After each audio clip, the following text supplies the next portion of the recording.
Well, in a meeting, we debated and discussed the possibility of protests, boycotts from the court, but eventually we resolved not to attend the legal year ceremony for that year. ci njëlbeen gannaaw loolu nag dal di woon nañu oote benn jotaay ñu daggante ci ay xalaat ne benn sax daal ñu dal di ñaxtu wala sax ñu gedd buñ demati ci mbiri kood yi waaye fi ñu mujjee rek mooy ne daal bés bi nga xam ne nii mooy bés bi ñu jagleel di ubbi lu jëm ci mbiri atte yi ci réew mi buñ ci dem. The opening of the legal year is traditional in this country, and the head of state normally inaugurates this function. bés bi nga xam ne ni nag mooy bés bi ñuy jagleel pour ubbite lu jëm ci mbiri layoo ak atte ci réew mi nekk na aada loo xam ne dañ ko aadoone njiiti réew mi moo ko dee jiite. We knew that he was looking forward to coming to attend this function where all the lawyers would gather and he would address us as the guest or the chief guest of honor. ñu nag séntu nañ ne jamono jooju mu ngi pare pour ñëw ci jotaay boobu nga xam ne ni dana fa gaaral ay kàddu nga xam ne nii lawyer yëpp ñu ngi toog nga xam ne daal keroog moom sax mooy war a nekk gan ak teraanga gi nga xam ne nii mooy toog ci jotaay boobu. Lot of lawyers did not attend. Lawyer yu bëri teewuñu woon.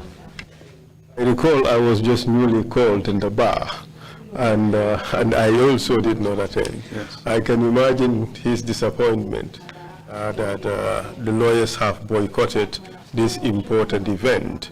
But of course, this set off a very frosty relationship pretty much from day one with the German government, correct? Yes, that is very, very correct.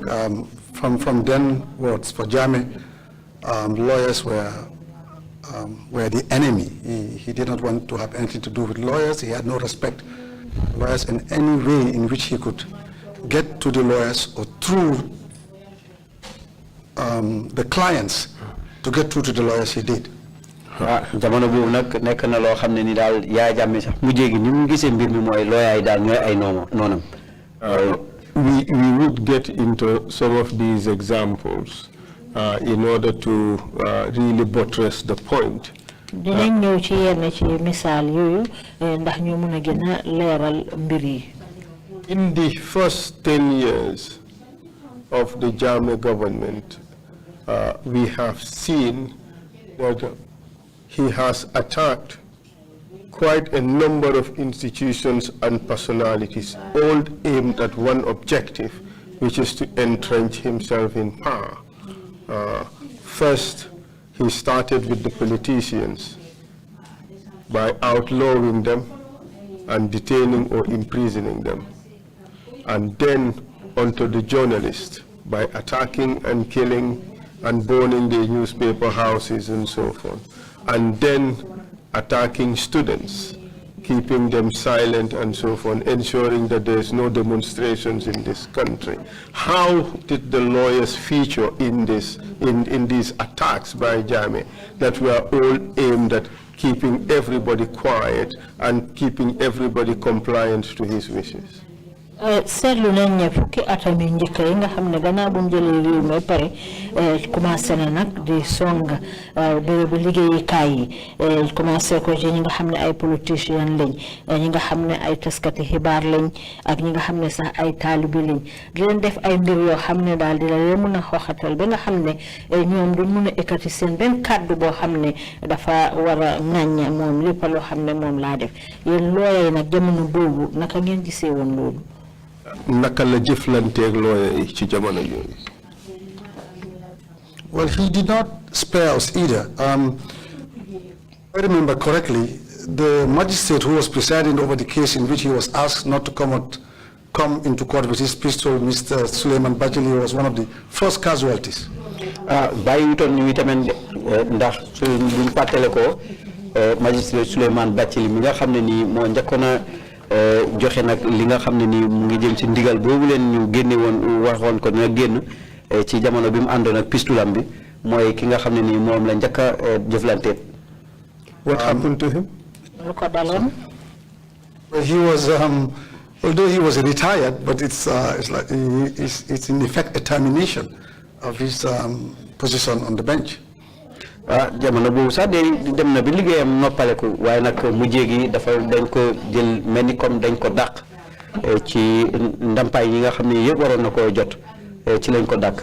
And in the first few weeks of the Jammeh administration, he started attacking the media and brought in draconian laws that are generally viewed as an attempt to eliminate some media houses. And that brought him into a clash, of course, with the publication of the Foroya.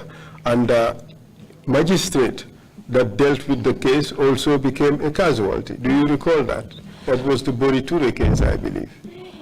ci atam yu njëkk yi nag ci la commencé nag di dal ci kaw yi nga xam ne ñoo di way taskati xibaar dal di teral ay loi yoo xam ne loi yu tar la ci kaw kayit yi nga xam ne ñooy kayiti tas xibaar yi demee ni ay Foroya ak it sax ci mbiri ki nga xam ne mooy woon Boriture. I made a mistake here in my example. The Boriture case got to do with Ibrahima Chongan. The Ibrahima Chongan case. I think, did you represent Mr. Chongan? Or were you part of among the lawyers who represented it? But anyway, Mr. Chongan's case also brought Jammeh, pitted Jammeh with members of the legal profession. On this occasion, a magistrate who issued a decision that Jammeh was not happy with. And I believe Jammeh supposedly responded negatively. Do you recall that?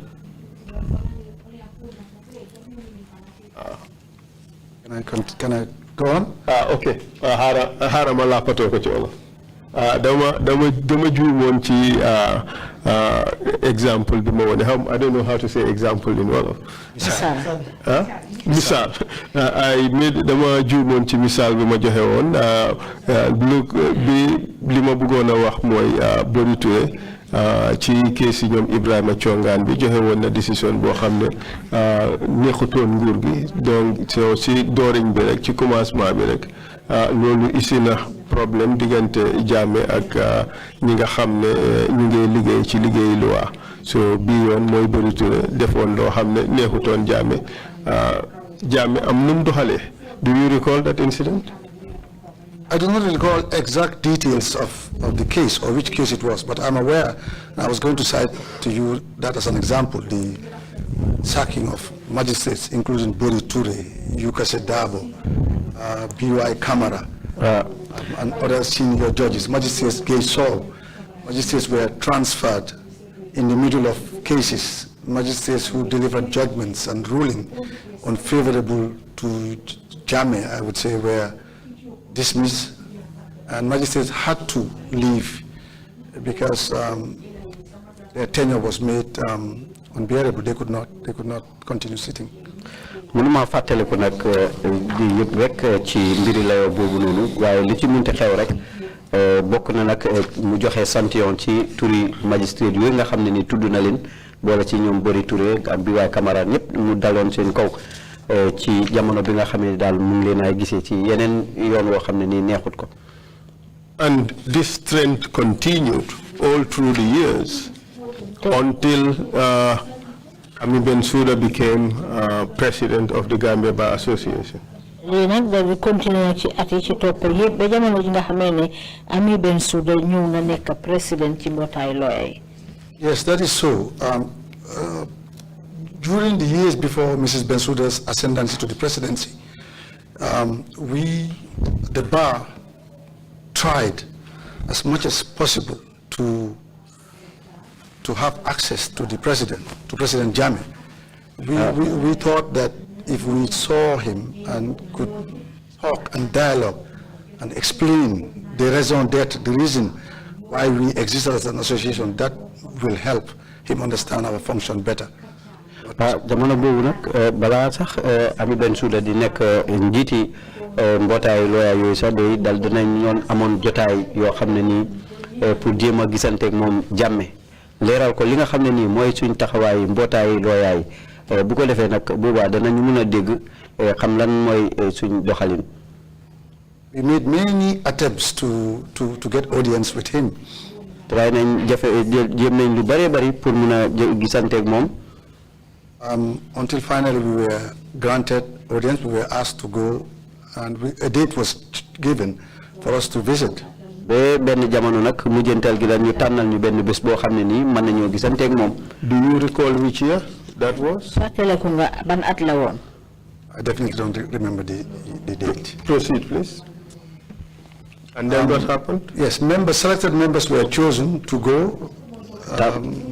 Tànn nañ ci ñun ñenn pour ñu dem. But at the last minute, we were told that we were going to see the Vice President instead, Dr. Aissatou Njie Sedi.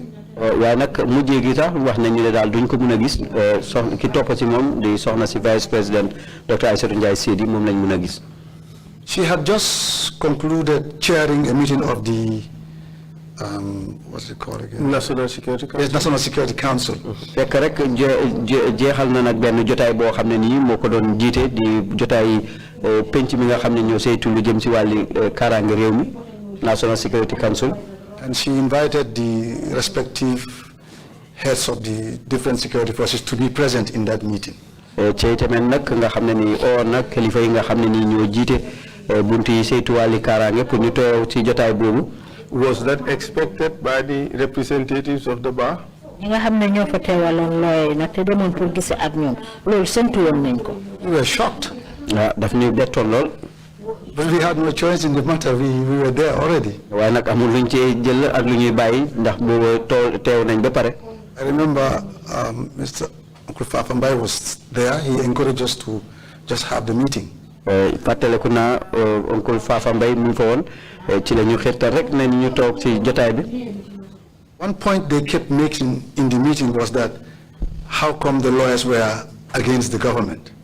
ci benn jamono sax benn bunte boo xam ne moom lañ daan gën a tënk rek mooy lan moo tax lawyer yi di dingal nguur gi. Baboucarr Jatta, the chief of staff then at the time, and Her Excellency kept saying they only saw lawyers taking cases against the government. ci Baboucarr Jatta jamono boobu nga xam ne moo jiite soldaar yi ak soxna si vice président Aissatou Njie Sedi ñoom ñu ngi wax rek ne lawyer yi daal dañuy gis rek tefaar boo xam ne nii wala layoo boo xam ne nii dafa dingal nguur gi ci la ñoo lawyer yi di sawar di jël waaye nag du di jël nag si wàll woo xam ne ñu féetee nguur gi. This is why when I realized that these people did not know what the functions of lawyers were really. ci laa gis ne daal ñii xamuñ lan mooy njëriñu lawyer. Uncle Fafa tried his best to explain why we represented people in cases that were brought against them by the government, and that the government had an office, a Ministry of Justice, and Attorney General's chambers, where their lawyers were employed. bu ko defee rek Uncle Fafa Mbaye jëm na fa taxaw leeral li nga xam ne ni moo tax lawyer yi di dékku nag layoo boo xam ne nii dafa dingatante nguur gi ndax itamit wan leen itamit ne nguur gi am nañ buntu boo xam ne nii mooy Attorney General's chambers am nañ fa seen yenn lawyer yoo xam ne ñoom ñu ngi fa nguur gi di leen fay. Did they not realize that the very constitution that authorizes that government to be in place is the same constitutions that guaranteed the right of citizens to have lawyers? ndax xamuñ ne weer na luwaa bi nga xam ne moo taxawal pour nguur gi taxawal seen bopp moo benn luwaa boobu tamit moo boot lawyer yi pour ñu taxawal nit ñi. Yes, sir, and I believe the late Mr. Sidney Riley, who was also in the meeting, he tried to explain that this was a constitutional right guaranteed to everybody. waaw ndem si Yàlla Sidney Riley mi nga xam ne sax mu ngi teewoon ci jotaay boobu jéemoon na pour leeral ne lii dafa dëppoo loi yi réew mi pour nit am lawyer boo xam ne dana ko taxawa. Isn't it really disappointing that in a meeting including the vice president of the country and also the chief of defense staff really need to be explained this basic of principles? ndax loolu sax moom du lu leen betta kilifa gu toll ni vice président bi ak CDS bi nga xam ne moo jiite soldaar yi jataay boo xam ne oote na ko sax ndax jar na ñu toog pour mun leen a xamal lii nga xam ne moo war a xew. Honestly, I was very disappointed and I was upset and I wanted to vehemently explain the differences, but I was the youngest in the delegation. waaw dëgg la bett na ma lool naqari woon na ma te itamit sax bëggoon naa def jasran pour leeralal leen waaye nag jamono boobu maa nekkoon ki gënoon a nekk xale ci ñi teewoon ci jotaay boobu. Uncle Fafa tried his best to explain in a nice way, and even explain to them that in the past regime, in the Jawara's regime, they engaged private lawyers to work for the government, and there was nothing to stop the German government from doing so if they needed the private lawyers as well. Uncle Fafa sax jéem na fa leeral nag wan leen sax ne ci nguur gi fi nekkoon balaa ñoom dañ daan jël lawyer yi nga xam ne nii dañuy doxal seen bopp di dox dépasse mooy private lawyers yi ba tey tamit loolu terewul ñoom seen nguur yi di nguur yi jàmme ñoom mën nañoo jëflanteeg lawyer yooyu ba léegi. So that is why when Mrs. Bensouda became president, the executive resolved that the best way forward was to try to mend the fence, to mend our differences with Jammeh, so that we can move forward. Jamono bi nga xamee ni Bensouda jël na place bi moom ñu tamit jiite ko ñu ngi doon def lépp luñ mën ngir gis ne daal danañu jubóole féewaloo bi nga xam ne nekk na ci diggante ak nguuri Jammeh. But before then, before Mrs. Bensouda took over, the public perception, what was the public perception of the Gambia Bar Association? waaw balaa ministre Bensouda sax doon jël place boobu noonu askan wi ñoom seen bopp naka lañ gisee woon mbootaay lawyer yi fii ci réew mi. Public confidence in the Gambia Bar Association was very low. Kóolute gi nga xam ne nii moom la nit ñi amoon nag si mbootaay boobu dafa tuuti woon ne woon lool. People expected more. Nit ñi nag séntu woon nañ lu weesu loolu. Especially when we started by an outright condemnation of the coup. Rawat rax sa dolli sax jamono bi nga xam ne ñu ngi commencé nag di ŋàñña li nga xam ne nii mooy coup boobu. We were expected to follow up with condemnation in the wanton arrest of politicians and civil servants.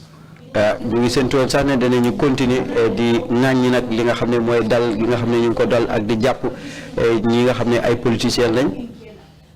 But the Gambia Bar Association believed that the expectation of the public on the GBA was too high. Waaye nag Gambia Bar Association ñoom séntu woon nañ ne li nga xam ne mooy séntu nit ñi ci seen mbootaay googu daal dafa kowe lool. Although we had a duty to maintain and promote the rule of law and respect for human rights. Sax ni am nañu taxawaay boo xam ne nii mooy suñu warugal pour dal di sàmm li nga xam ne nii mooy yelleefi nit ñi. We believe that it was the choice of the people to engage lawyers to represent them and defend their causes. Ñu foog sax tamit ne ngeen li nit ñi la rek pour ñu tànn lawyer yi lu aju ci wàlli ñu leen ay taxaw nag ci code yi. And this created a debate within the bar itself. Lii nag dal di woon indi dàggante ci ñunu neen ñi nga xam ne ñoo nekkoon ci mbootaayu lawyer yi.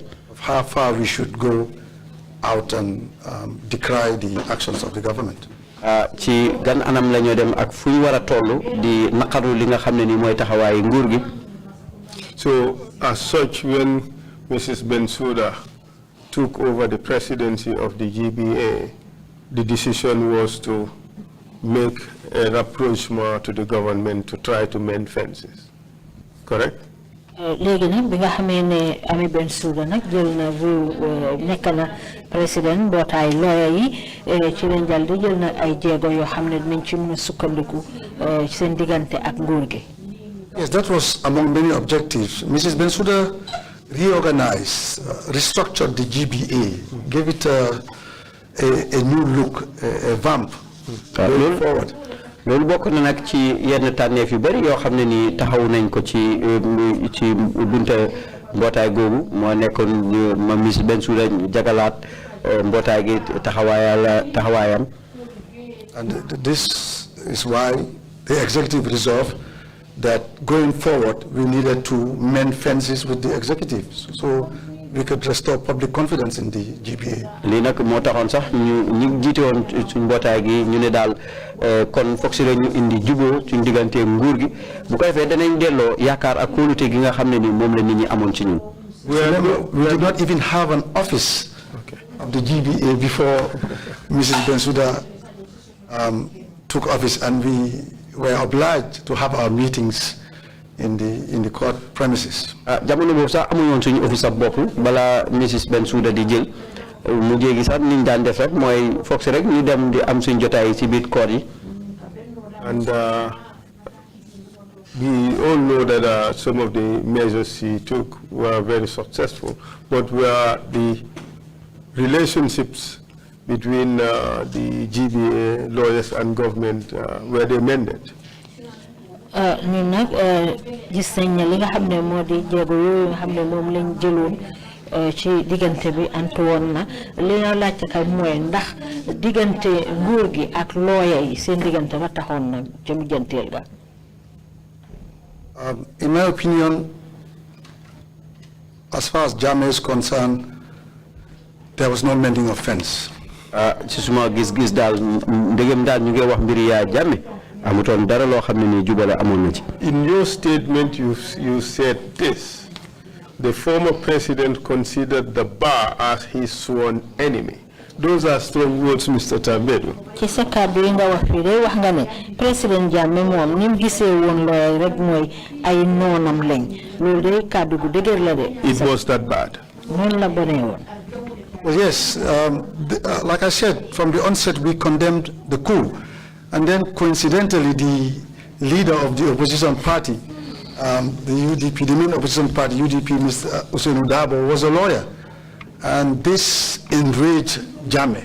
Ngañoon bi ñu wanee tamit suñ ngañeef ci nguur gi te ñu tamit ñu gis ne ki nga xam ne nii moo jiite ñiy dinga nguur gi si wàllu politique di lawyer Usainu Dabo lawyer la woon lii nag gën naa merloo Yaya Jammeh. So for him, all lawyers, almost all the lawyers were with Usainu Dabo. ci moom nag moom gis-gisam moo nekk rek ne mbooleem lawyer yi yëpp daanaka daal ñu ngi farak lawyer Dabo. He would even make jokes. I remember I met him once, and then he said, "What is this man doing here?" And the people around him said, "What?" He said, "He's a lawyer, is he not? Is he not a lawyer like Mr. Usainu Dabo?" Ben tel jamono sax daf ko daan caaxaanee sax benn sax tase nañ mu naan kii lu mu fee def ndax kii du lawyer bu ni lawyer Usainu Dabo. So he made that statement in reference to you. So in a private function, yes. So effectively, he put all lawyers in one basket. You are an Usainu Dabo or you are a Mariam Dentin. You are all against Jammeh, pretty much.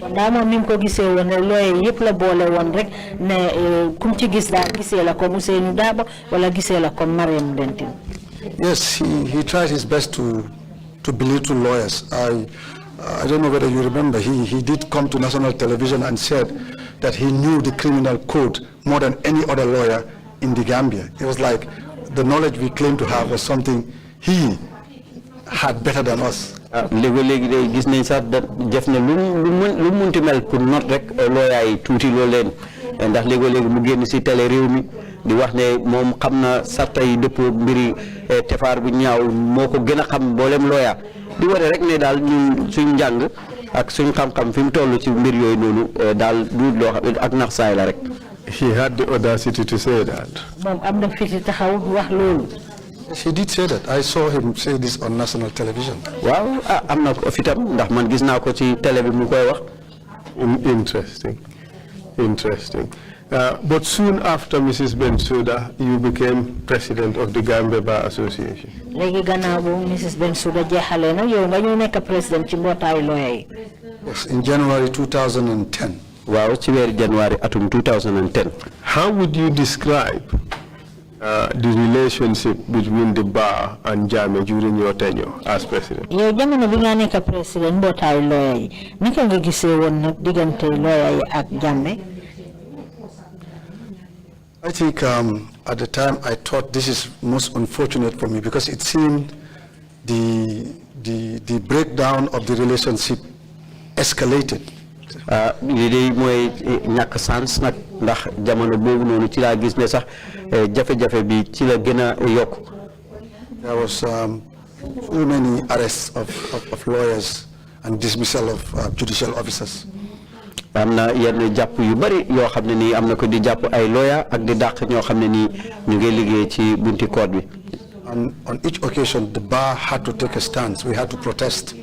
te ci jamono bu nekk rek baab yi tamit di mbootaay lawyer yi foog si ñu jël ay jéego di ñaxtu. And I continued several efforts. I wrote many letters to him, def naa try to get audience with him. jëf yu bari di bind ay leetar yu bari ngir rek ñu mën a toog ñu nag moom. Did he respond to those letters? leetar yooyu ngeen ko doon yónnee tontu na leen ci. He did not, except for one time. defut ko foo ba benn jamono rek. I received a call from someone who claimed to be in State House, and when the person confirmed my name, he asked for a photo, a picture of me.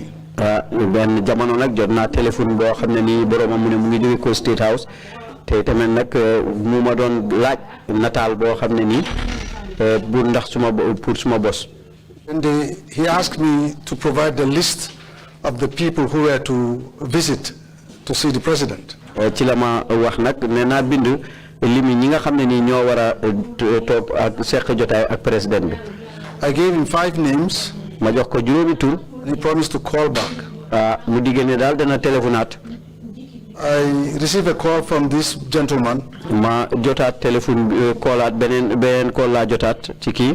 And he referred to a name that I had given to him, and he said that person will not be among the delegation, will not visit the president. mu wax ma nag benn tur boo xam ne nii bokk na ci lim bi ma joxe woon ne kooku du mun a bokk ci délégation bi war a gis ak président. Did he say why? wax na la na tax. He said yes. He said this person was an in-law to former President Jawara. wax na ko ndax wax na ne kooku de goro la ci ki fi nekkoon président di Jawara. Isn't that reason very strange? ndax loolu mu joxe noonu ne moo tax ndax loolu doyut waar.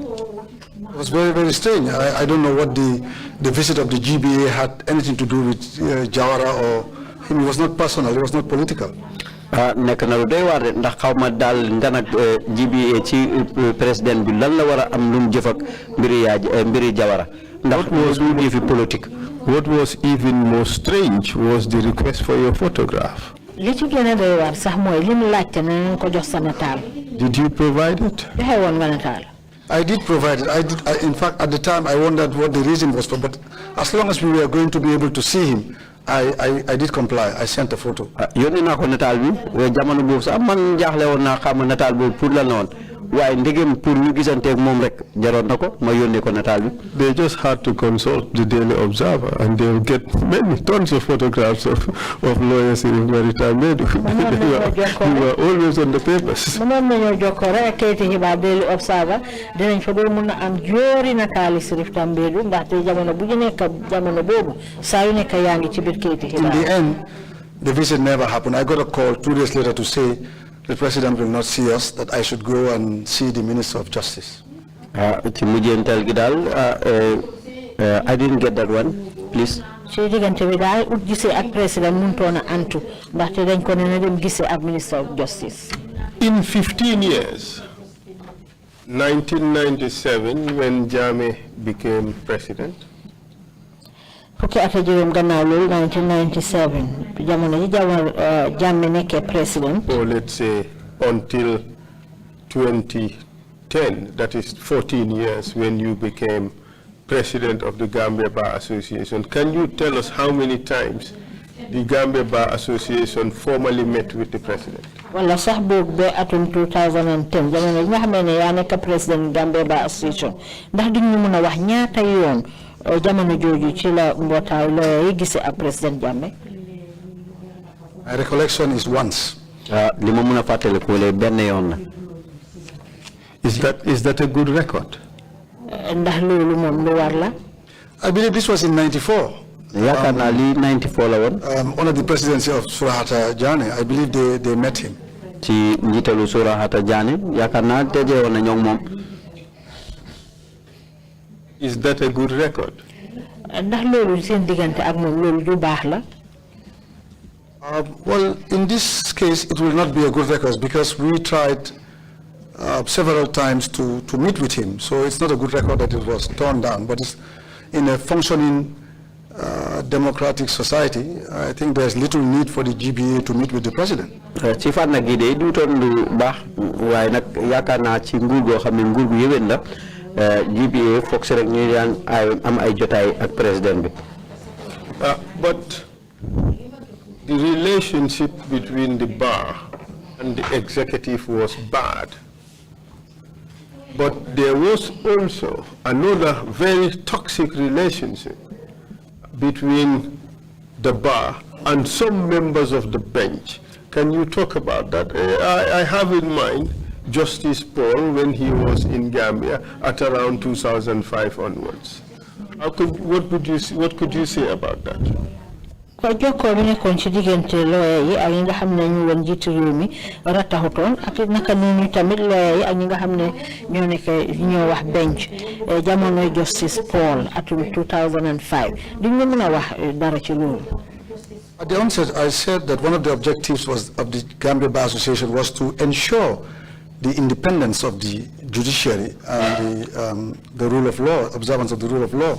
ci njëlbeen wax naa lay tamit ne li nga xam ne moo nekkoon buntu bu njëkk ci sosuteeg mbootaayu looyaa yi mooy ngir wéral nag li nga xam ne ni mooy saguteeg looyaa yi seen doxalin ak itamit li nga xam ne mu ngi jëm ci wàllu topp loi.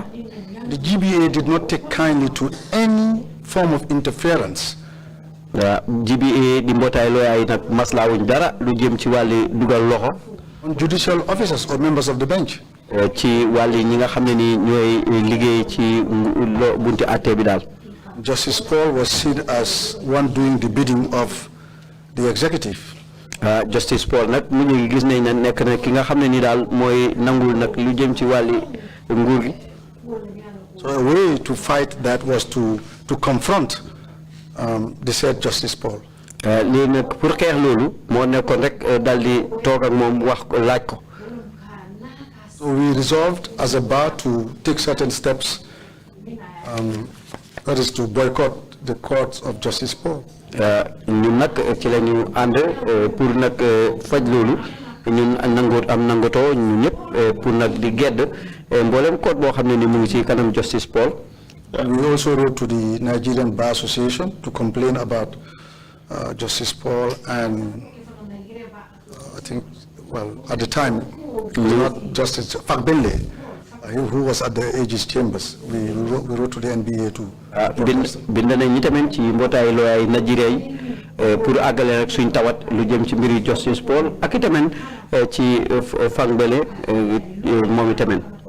I have also seen a report that also in January 2006, the GBA boycotted Chief Justice Broby. Gis naa tamit atum 2006 ñi nga xam ne ñoo ñu daal di gedda jataay ki nga xam ne mooy Chief Justice Broby. On the ground that he was biased in his allocation of certain cases to Justice Paul and urged the Attorney General to initiate removal proceedings against him, which, well, allegedly resulted in his subsequent dismissal. li ko waraloon nag mooy ne dañ seetlu woon ne daf daan faree boor ci mbiri atte yi nga xam ne moom lañ doon def ci lañ dal di wane nag suñu mbañ ak suñu métitlu ca mujjantil ga sax taxoon na ba ñu daxoon ko. Like I said, any semblance of interference on the bench was not taken kindly to by the Gambia Bar Association, and a way that we could show our discontent was to protest, and that is by boycotting the particular judge in question. ma ko waxee woon rek ci lu tuuti daal ci loo xam ne nii mooy dugal loxo ci mbunti looyaa yi seen mbootaay yi ñi nga xam ne noonu la mooy jëm ci seen wàlli doxalin liñ ci daan mën a def rek pour wane suñ mer moo nekkoon pour ñaxtu ko pour gis wane ni tamit lii métti nañu. We have received evidence that the malaise was even deeper. Not only were some of the judges biased, some of them were viewed as mercenary judges by members of the legal profession. Could you comment on that? Yes, indeed. We, the coin mercenary judges, I believe, was very well explained by the Solicitor General who testified here a few days ago. But that is the case. We judges who were here doing the bidding of the executive, or judges who thought to do what pleased Jammeh, were regarded as mercenary judges, judges who tried to maintain their contracts, to maintain their work. See, when these people from foreign countries come to Gambia, They are treated with dignity, with respect. They get a lot of honor here. They usually don't want to lose this. So we saw them as fighting tooth and nail to maintain those privileges, to the extent that they forgot the ethics and the morality behind being a legal practitioner or practicing law. Being a judge.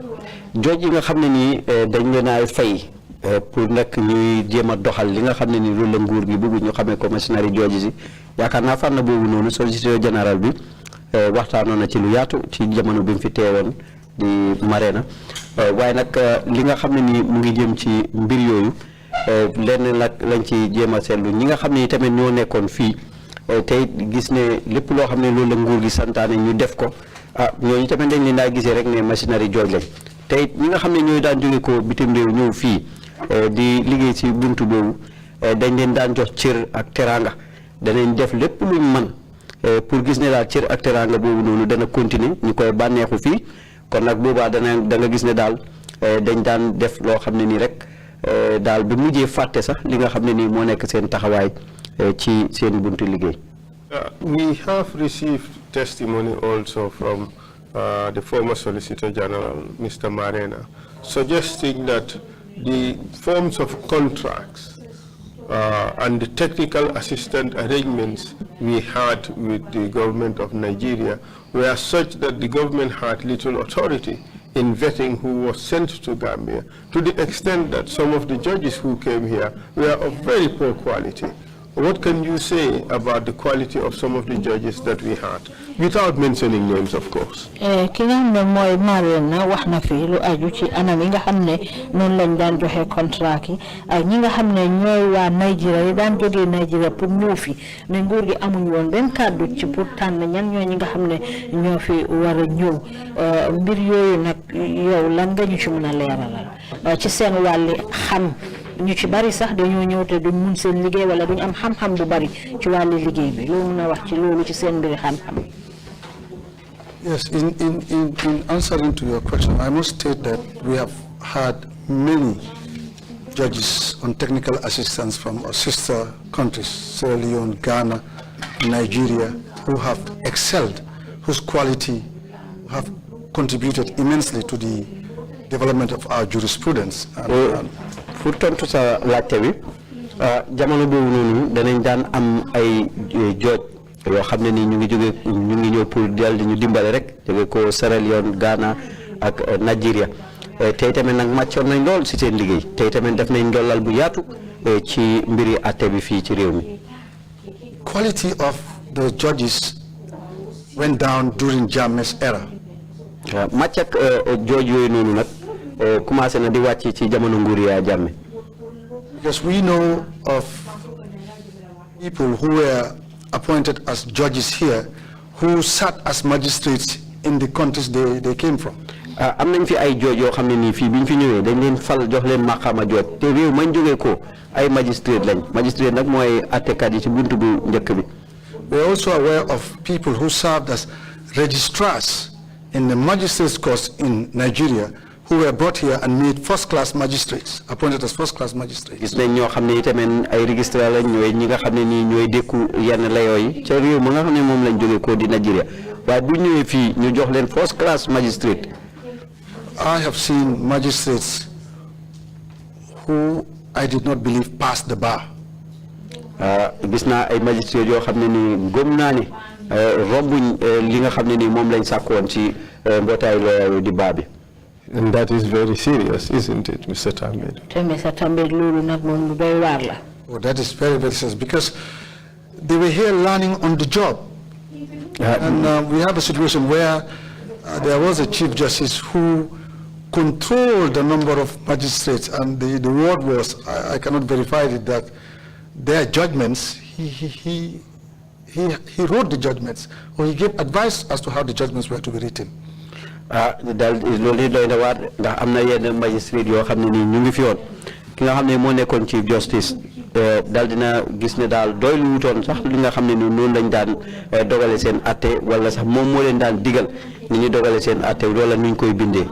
Clearly, this must have led to a situation where a lot of the legal practitioners, lawyers, did not have any confidence at all whatsoever in some of these judges or magistrates.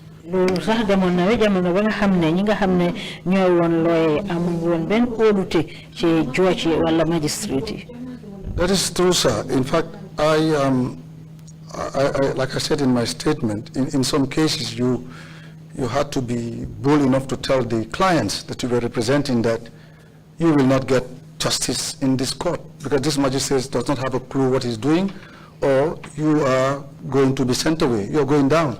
It was very unfortunate because of the quality on the bench. Jamono joju de da nga de mujjé sax japp sa fit be mujjé wax sa client bi wan ko ne ko dal code bi do ci am dogal bi la doy ndax ki xamnu ni moy liggéey wala itamit dal won ko rek ne ko dal di doon ci mëna am ndam. Clearly that was a denial of justice, considering that those entrusted with the responsibility to deliver justice did not have a clue. Lolu nak mom xagn deugal won ci ñi nga xamne ñoo soxla won ñu jappalé len ndaxte ñi nga xamne ñoo waruna dogal atté bobu amuñ dara lo xamne xam nañ ko ci li nga xamne mom lañ doon def. Would you agree with that? Di nga and ci lolu. I agree totally. There was no confidence. Confidence was lost in the judiciary, really. In fact, not only did we not have confidence in some of the judges and the magistrates, you had to be careful as a legal practitioner in how you represented your clients in court. Nek na lo xamne ni day lu am la ndax sa jamono bobu nonu neku rek sa ne dañ du ñaka doylo li nga xamne moy atekat bi waye nak yow mi nga xamne ni yow yaay teewal nit di lawyer am sax da nga wara bay sa xel bu baax ci ni nga xamne non ngay doxale mbir yoy. It is being said, just like you just suggested, the environment was so toxic that not only would you be very mindful of what you say in court, but lawyers were also generally mindful of the cases that they would accept. Well, daan nañ wax nag comme yow niñ ko fi feeñalee léegi rek ne ñi nga xam ne ñoo daan jël àtte yi mu di lawyer yi ci seen boppa sax emul rek ci ñàkk xam ni nga xam ne noonu la ñoo defee seen liggéey te jaarul ci yoon waaye sax dañ daan bàyyi xel yan façon yi case yan façon yi layoo moom la ñoo war a jël. Yes, sir, that is true. I'm aware of many instances where lawyers turned down cases. Although I did a lot of criminal cases, but I must say that they were referred to me by colleagues who, in confidence, told me that they could not take this case for one reason or another, and amongst the many of the reasons were that they did not want to be in confrontation with the government or with Jami, or that they feared repercussions on relatives who were in the civil service. I did many cases on referrals from colleagues. Waaw léegi day am na lawyer yu bari yoo xam ne ni daal dañ daan mujjee dàq nag yenn lawyer yoo xam ne ni bëggoon nañ koy jël am na si yoo xam ne ni sax danañ ko daan ebal si man ma jël ko mooy nag lawyer yoo xam ne nii mbiri tefaar la boo xam ne ni jëflante nguur gi la bokk na si nag si dalil yi nga xam ne ni moom lañ daan bañee tefaar yu lawyer yu case yooyu mooy yu ci bari mooy ne daal mbir mi dafa am lu mu jëflanteeg Yaya Jammeh wala sax mujjee gi dana wàcc sax ci seen mbokk yi nga xam ne nii ñu ngi liggéey ci nguur gi. There was so much mistrust between the government and the legal practitioners. am na ñàkk a wóolute bu rëy boo xam ne moo doxoon ci diggante nguur gi ak ñi nga xam ne ñoo taxawoon wàllu luwaa bi. I wouldn't say government, I would say Jammeh, because he was the one who had interest in the prosecution and persecution of these politicians and civil servants and members of the society. du ma wax nguur gi damay wax Yaya Jammeh ndax moom moo nekkoon ki nga xam ne nii moo ko aajoo woon lu jëm ci politiciens ci les ak tamit buntu ak li nga xam ne daal ñoo nekk ci dëkk bi. Because in cases in which he had interest, even the lawyers representing or appearing in those cases were called upon by the security forces, the police or the NIA, and questioned about their work. ndax lawyer yi nga xam ne ni ñoom ñoo daan taxawal poso nit ñooñu ci tefaar yooyu ñaare police yi leeg NIA wala ñi yëngu ci wàlli kaaraange dañ leen daan oo di leen laaj li nga xam ne la mu ngi jëm ci seen wàlli liggéey. It went that far? tollu woon na foofu. Well, in my statement, I gave you an example of me. I had filed a suit on behalf of Guarantee Trust Bank against the Youth Development Enterprise and Baba Job. Man ci suma bopp sax joxe woon naa misaal boo xam ne nii bindoon naa benn tawat lu jëm ci diggante Guarantee Trust ak National Youth Enterprise ak Baba Job Enterprises ak Baba Job. And in which the bank sought to enforce a mortgage. Eventually, the bank got judgment and got an order to sell the property at Kotu of Baba Job by private treaty in execution of the judgment. Lead counsel, help. Amoon na ndiktal ci code bi jox ñu doole pour ñu jaay këri Baba Job boobu nekkoon ci Kotu pour ñu jaay ko nit ñi. I was invited at the NIA and asked why this property was sold or was being sold. And didn't I know that the property belonged to former President Yahya Jammeh? I responded, I said, if Jammeh owns the property, there's a procedure to follow in law. He can file what you call an interpleader summons, a summons to show that he owns the property.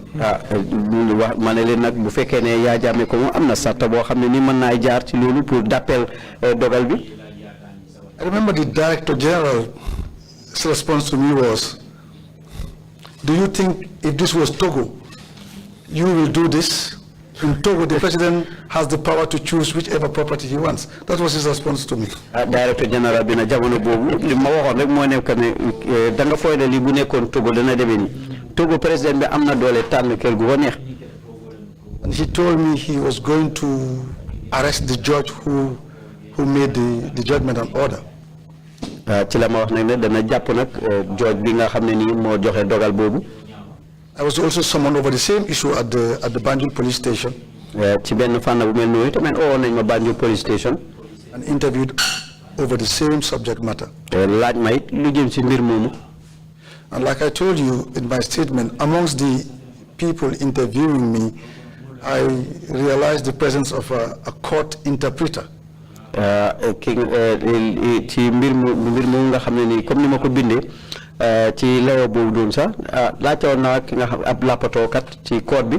Was he interpreting for anybody?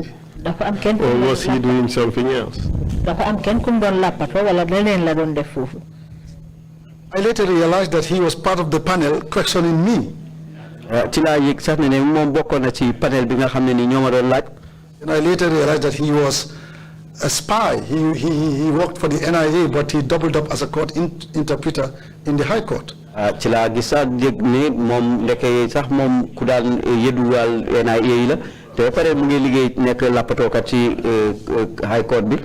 is very serious. Very, very serious. The person is now deceased, but I did tell my colleagues. I told him I would tell all the people that you are a spy and that you work for the NIA. At the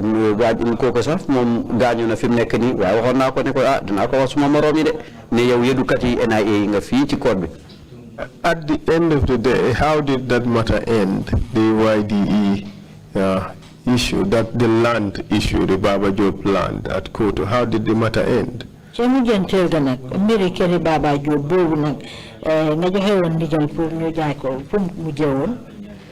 Honestly, I don't know, but I think the bank did, with the permission of the central bank and the court, bought the property, and I mean that was the last I heard of the matter. I'm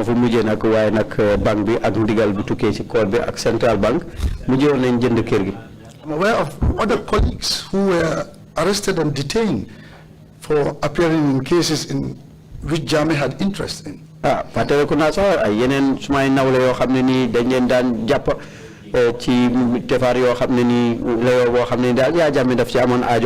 Give us examples. Many, if you don't mind, if you can remember any on the top of your head. Well, Badu Conte, I know, was arrested for in a matter like that. mun naa fàttaliku Badou Konte mos nañ koy jàpp ci mbir mu mel noonu. Lamine Cissé. Lamine Cissé. Mary Samba. Mary Samba. Keba Sagna. ak Keba Sagna. And the most famous one was Moses Richards, Moses Johnson Richards. bi ci gënoon a siiw sax de mooy Moses Richards. Mr. Chair, perhaps it's a convenient time to take our break. I won't call it a morning break. I'll call it an early afternoon break. We take the break now for 30 minutes and then we resume. Thank you. We will do that. The Lamin Sisi the witness referred to was not me. Just want to make it clear. That was a CC with a CE. Thank you. And no doctor in front of Lamin.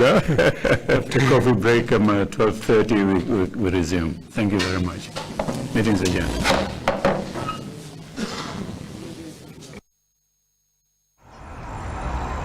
When we touch down, better broke down.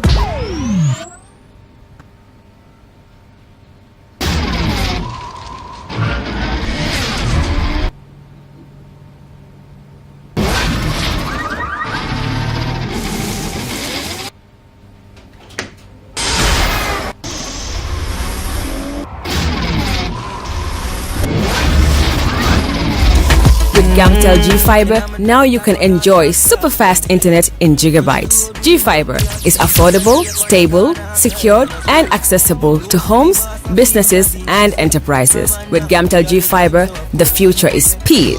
Gamtel, creating a brighter future in communication. That's how she became mine and see that.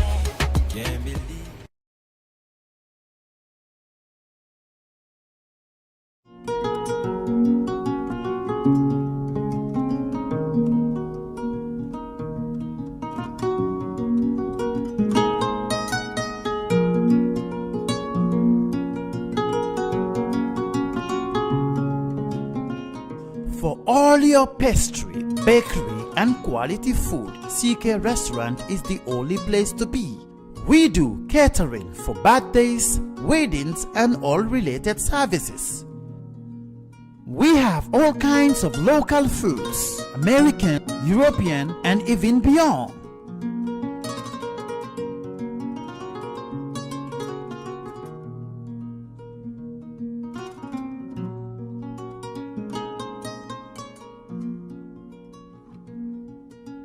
Come and have a taste of our local juice, ebe, and other services.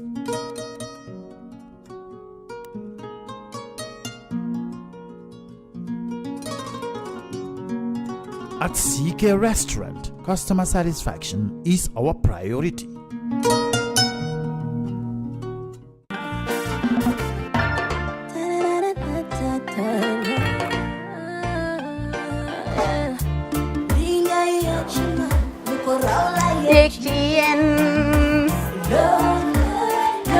Love like fire.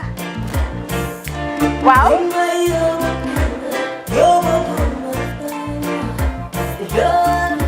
Love like fire. Xam ngeen rek affaire bi xam ngeen fan la? Skincare la. 2020 lañ wax de. Waaw. Fii nag mooy Kerr fan Kerr zero tache. Perfect skin.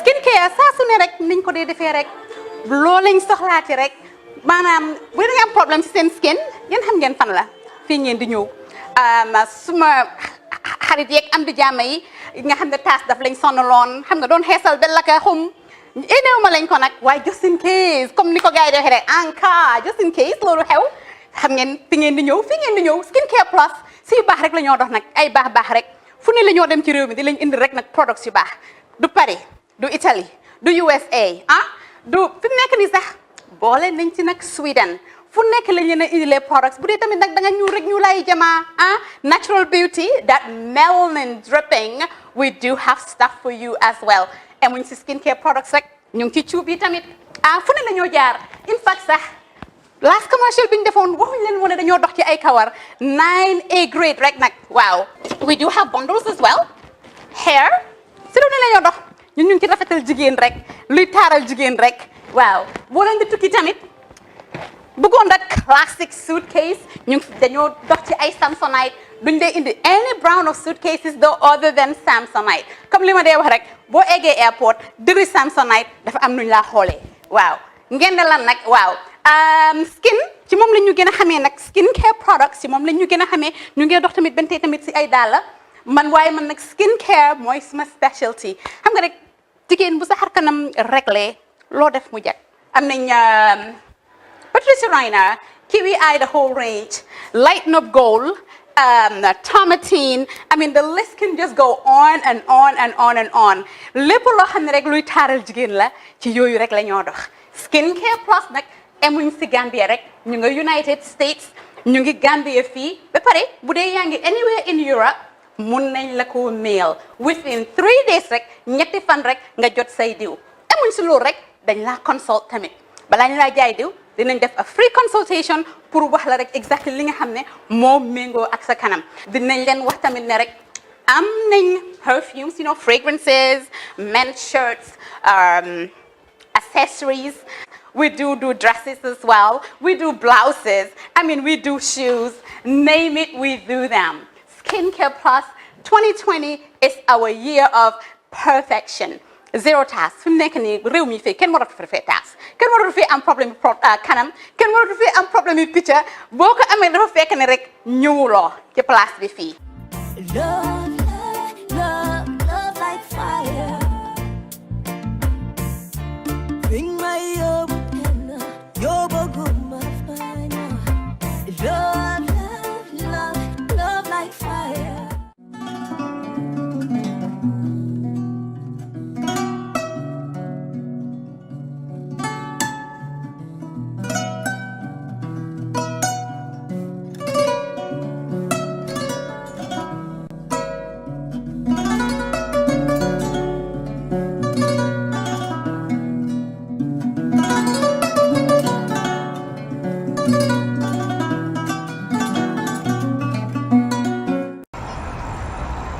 When me touch down, better broke down.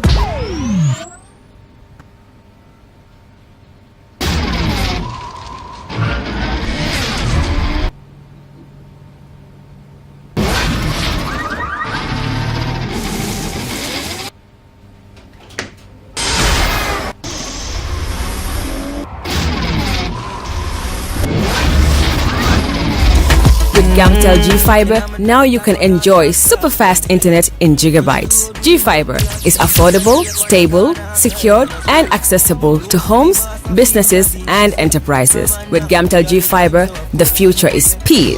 Gamtel, creating a brighter future in communication. That's how she became mine and see that. Can't believe.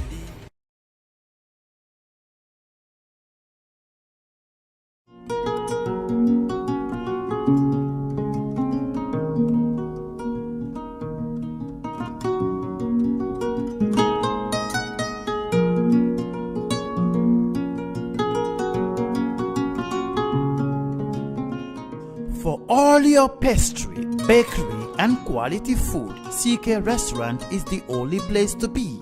We do catering for birthdays, weddings, and all related